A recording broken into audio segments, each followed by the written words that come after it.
जनाब डॉक्टर जाकिर साहब, मैं इस प्रोग्राम में आने में थोड़ा सा देर हो गई मेरे को, और अगर मैं यहाँ नहीं आ पाता तो शायद अपने आप को ज़िंदगी भर माफ़ नहीं कर पाता। आगरा की सरज़मीं पर आके आपने ये जो रोशनाई जगाई है, ये वाकई में हम तो उस अल्लाह ताला से दुआ करेंगे। जी हाँ। अल्लाह ताला से दुआ करेंगे कि आप जैसे 10-20 और नेक दिल और इतने पढ़े लिखे, इतने इंटेलेक्चुअल आदमी और पैदा करें, जिससे कि जाके आप भारत का कोना कोना, देश का कोना कोना रोशन करें। तहे दिल से स्वागत आपका। मेरा एक छोटा सा सवाल से पहले थोड़ा सा, एक हमारे भी गुरु ग्रंथ साहब के अंदर गुरु नानक साहब ने पूरी दुनिया का चक्कर लगाया, जिसके अंदर मक्का मदीना भी शामिल है। और जैसा कि एक सवाल इससे पहले हो चुका है कि गैर मुस्लिम जो है मक्का मदीना में अलाउड नहीं, या वहाँ का कैंटोनमेंट जो है अलाउ परमिशन नहीं देता। मगर ये तो तय है, आप मानते हैं, इस्लाम मानता है, हम मानते हैं, हमारे ग्रंथों के अंदर दर्ज है। गुरु नानक साहब के 2 चेले थे, एक बाला और एक मर्दाना, एक हिंदू और एक मुस्लिम। मर्दाना की बहुत ख्वाहिश थी कि मुसलमान जब तक पूरा मुसलमान नहीं कहलाने का हकदार, जब तक कि वो काबा का दर्शन ना कराए, तो गुरु नानक साहब उसको लेके और काबा गए। हमारे ग्रंथ के अंदर जो दर्ज है कि जब वो वहाँ पहुँचे, उन दिनों बहुत लंबा ये किस्सा है, 1 साल लगता था, और वो रूट सारा उसका वर्णन है। और वहाँ जब मक्का, जो मस्जिद के बाहर साथ ही एक दीवार थी, जहाँ पर के भारत के जो मुसलमान दर्शन करने जाते थे काबा के, वो उनको वहाँ ठहराया जाता था। वहाँ की देखभाल जो करता था वो मुल्ला जीवन करता था। जब गुरु नानक साहब अपने चेलों के साथ में वहाँ पर पड़े थे, तो सुबह जब मुल्ला जीवन वहाँ की सफाई करने के लिए आया, तो उसने देखा गुरु नानक साहब के जो पैर थे वो काबा की तरफ थे। वो गुस्से में चिल्लाया कि ये कौन काफिर है जो कि काबा की तरफ पैर करके पड़ा है, और उसने गुस्से के अंदर आके उनके पैरों को झटका दिया, दूसरी तरफ किया। तो हमारे ग्रंथ के अंदर दर्ज जो किस्सा है उसके अंदर ये है कि काबा भी उस समय हिल गया। जिधर गुरु नानक के पैर जाते थे काबा उधर मुड़ता था। तो वो ज़ोर से चिल्लाया, ये कोई हज़रत है, ये कोई औलिया है।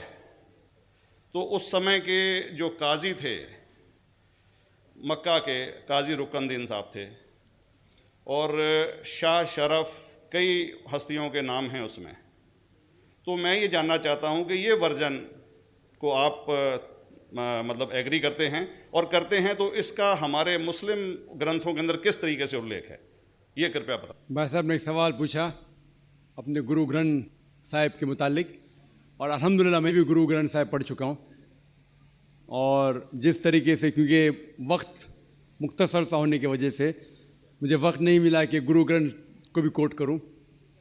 आपका सवाल का जवाब देने के पहले मैं आपसे ज़्यादा चाहूँगा कि इवन गुरु ग्रंथ की किताब पढ़ेंगे आप, ग्रंथ जिसे आदि ग्रंथ कहते हैं, और कोई सिख से पूछेंगे कि खुदा का तसव्वुर क्या है, सबसे बेहतरीन जवाब कोई सिख दे सकेगा, वो आपको कोट करेंगे जापू जी, जो गुरु ग्रंथ साहिब आदि ग्रंथ के सबसे पहले चैप्टर है, सबसे पहला श्लोक, जिसके कहते हैं जापू जी।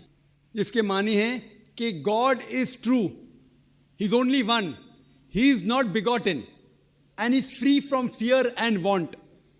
क्योंकि मैंने अंग्रेजी में पढ़ा हूँ, इसलिए मैं अंग्रेजी में उसे कह रहा हूँ कि खुदा एक ही है, वो हक है, और वो ना किसी को जना है ना किसी को जनेगा, और वो इमॉर्टल है, ना कभी मर सकता है। और इसको सिखिज्म में जो खुदा को कहते हैं Omkara, in manifest form he is Omkara, and unmanifest form he is एक ओमकारा।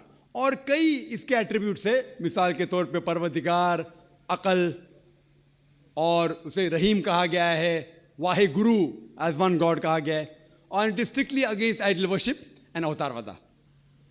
भाई साहब का सवाल था कि उनने ग्रंथ में पढ़ा कि गुरु नानक साहब मक्का के, और उनका पैर काबा की तरफ था, और कोई मौलवी ने पैर को हिलाए और काबा हिल गया।